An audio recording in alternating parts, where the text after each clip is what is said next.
Good afternoon, everyone. As you see at the Oroville Dam, they're now going to try what they call the rock shot, where they're going to try to dump bags of aggregate crushed stones into that water that's moving at 100,000 cubic feet per second.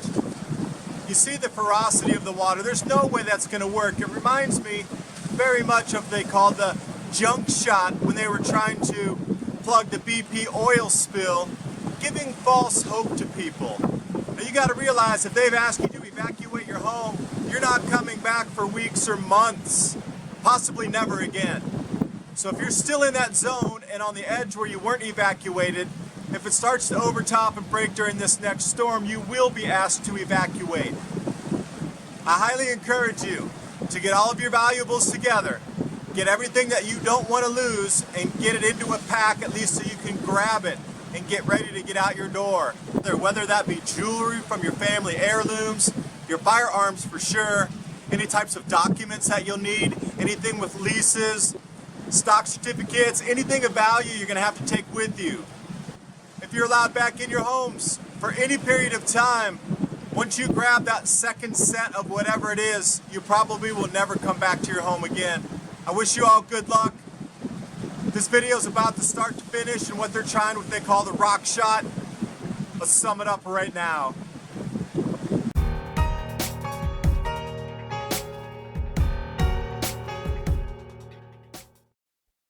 The hopes to get the Oroville Dam drained by 30 feet for this next set of storms is not coming to fruition. They've only lowered it 12 feet from the overtop point. Looking at Null School, the heaviest water concentrations are going to be coming in 2.5 to 3 days. Goes West here shows you the initial approach. Rain starting this afternoon, late in tomorrow morning. Water vapor here. Jumping over to Ryan Maui on Twitter. Amazing graphic by the day and how much water is going to come down.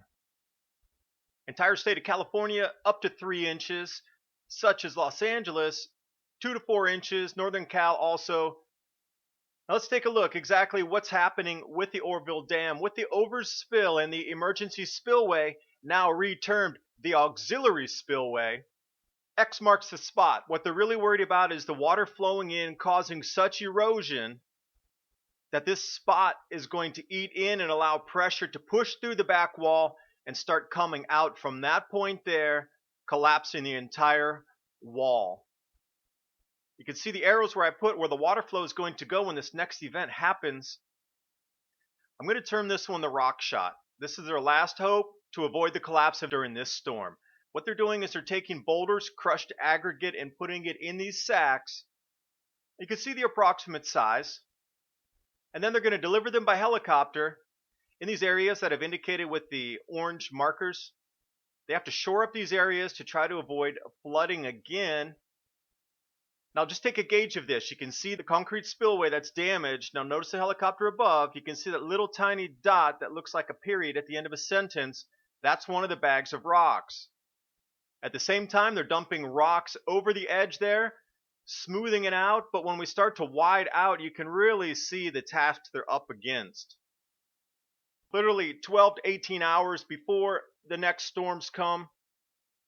And I want to put this into perspective and let you draw your own conclusions if this will work or not. I've highlighted the 18-wheeled trucks, those little tiny white dots on the dam there. Below picture is the actual size of those trucks being used to move boulders to shore up the edges. Now you have to ask yourself, in 12 hours, can they fix all of this?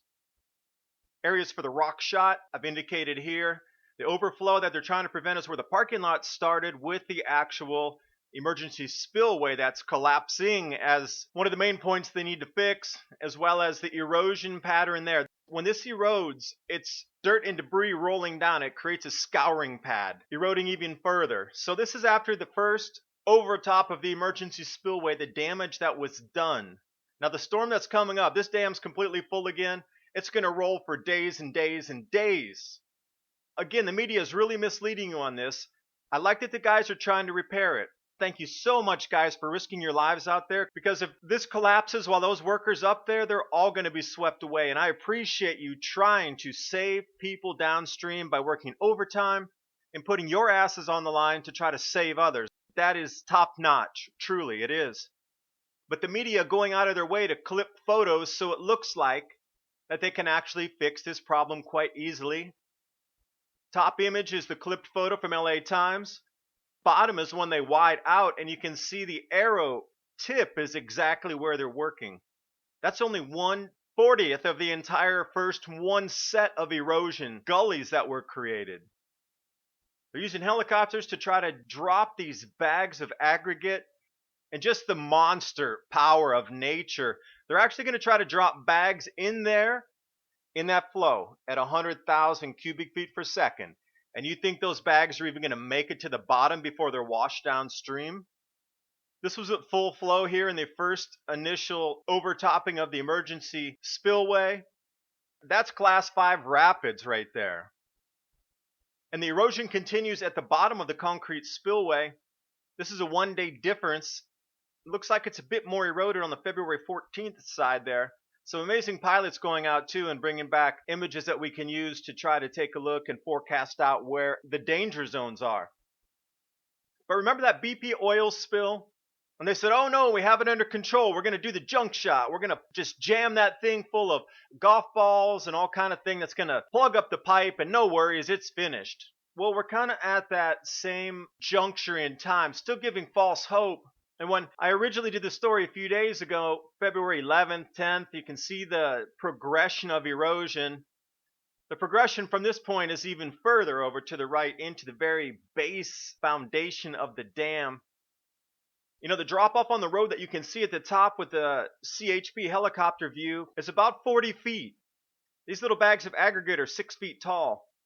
So how many bags do they need to put in to even stop that one area, and will it be washed away when the floodwaters come again?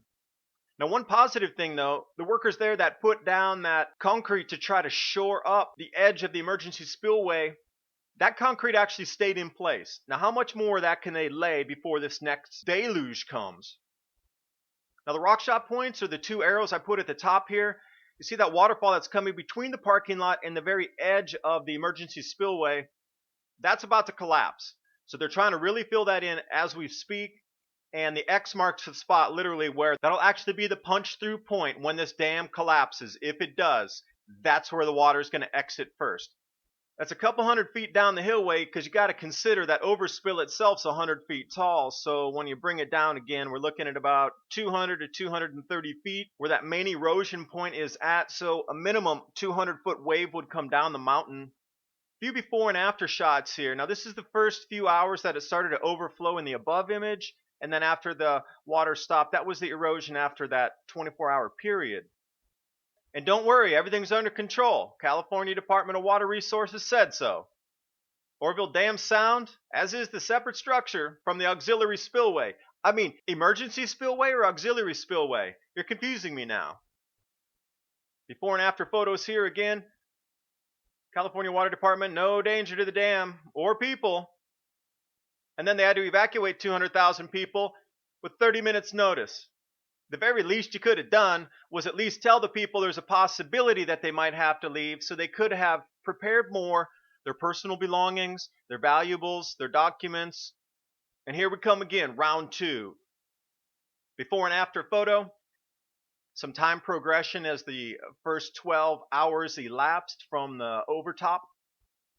Top image was when the road held for a little while as a secondary catch basin until it collapsed. And the bottom image is full high water flow of the overtop there. So this time it's going to be even deeper, and it's going to last much longer. It could be up to 7 days that this thing flows once the rains start. Now at the base where the river meets that emergency spillway, more erosion down there, and this thing's at least 150 feet wide, this river here. Don't know how deep it is, but the CHP cams, again, these guys in the helicopters have some amazing camera equipment. It just shows you the intensity of water erosion and how quickly water can erode. This is compact earth, it's not concrete. So you can see different areas here where they're trying to dump rocks, dump trucks dumping boulders. It's just trying to be fixed all at the same time. Now they have about 12 hours left. You need to ask yourself, seriously, do you think they can fix this or not? This is the wide out view. That's a lot of area to cover. When you look at the total length of that thing, the spillway where you see the white water coming down is 1,700 feet long. The scales are really so vast here. I'll draw your attention down to where you can see that guardrail that curves around. You can definitely see the white line there. That's a guardrail. Okay, we understand guardrails are probably waist high, maybe about 3 feet tall. And I'll let you do your own measurements on that to see how deep areas around the flooding are, and use that gauge as that little white line where the guardrail is 3 feet. How much concrete can they put down? Another CHP view here. This was full flow. It's going to be as intense as this or even more in this next storm that this dam is only 12 feet below. So for sure that 3 inches to 6 inches of rain is going to fill this up and top it again. There shouldn't even be a question if it's going to happen or not. Raging waters, flash flooding. You know how much erosion and damage is done in a flash flood, more than on a regular steady flow in a stream. Now here's the whiteout, which I really like. That hydroelectric station that usually flows 12,000 cubic feet per second, it was backing up. They had to close that down. Now the spillway is where they're trying to push 100,000 cubic feet through, but that erosion just keeps going more and more and more, taking away the actual foundation abutment of that dam as the counter pressure to keep that thing in place. Over to the left, you can see where the emergency spillway is overflowing. Another CHP view here, right where the concrete spillway is meeting the river. This is back on February 12th. So you have to ask yourself, 2 days of this kind of heavy water, what's it looking like now? So as we wrap up here, this is the size of the bags of rocks they're dropping by helicopters. Minimum 3 inches of liquid rain coming through. They've only emptied off the dam 12 feet. Erosion continues to slide to the right toward the actual dam itself. The erosional gullies out of that first pour over are 40, 50 feet deep. Water levels are filling everywhere in California. That drought is over. Snowpack in the Sierra Nevadas is borderline record. So even if it doesn't flood right now, let's say it doesn't, when this snowpack melts in the spring, it definitely is going to. Thanks for watching. Hope you got something out of the video. If you're listening to this, I highly, highly, highly encourage you to get an emergency bag ready. Because you saw last time they gave you 30 minutes to go, which is criminal because they knew this thing was going to overflow. They could have given you at least 12 to 15 hours of warning to get everything ready. They didn't. Please remember to subscribe to my YouTube channel, Adapt 2030. I'll keep more stories like this coming to you. And also I'm going to put up another edition of my mini Ice Age conversations tonight. And if you like what I'm doing, please support me on Patreon. And I do appreciate your valuable time. I know everybody's really busy right now, but thank you so much. I'm so grateful that you took the time to listen to what I have to say. And maybe we can all help each other by spreading the message to people who don't have access to all this information.